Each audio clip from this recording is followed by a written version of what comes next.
Mana endi yastig'inglarni tagiga bekitib qo'ygan pulinglarni olib chiqmasanglar bo'lmaydi. Shu texnikalarning hammasi likvidatsiyaga tushgan.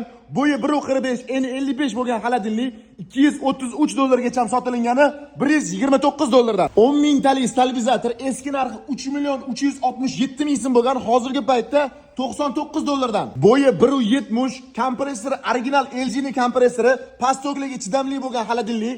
Eski narxi $291, $3.499.000 so'mdan sotilgan, hozirgi paytda $199. 4 ta ko'zi gaz, полностью quyma chugun, avtopojik gaz kontrollari bor, polirованный metal, turbo garelkali. Bu model $3.306.000 ya'ni $275 dan sotilgan, hozirgi paytda $44. $250 sotilgan 6 kilolik inverter motorli, sensorli tabloli, parovoy funksiyasi bor kir mashina, hozirgi paytda $184. Xuddi shunaqa 10 kiloligi $400 sotilgan, hozirgi paytda $249.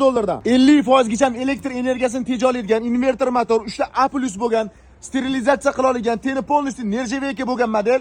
Eski narxi $380 bo'lgan, hozirgi paytda $239. O'rtacha $300 sotilayotgan suv filtrlari bor yo'g'i $99. Xolodilniklarning hammasini etida betida defekti bo'lgani hisobiga Telegram kanalga joylayman.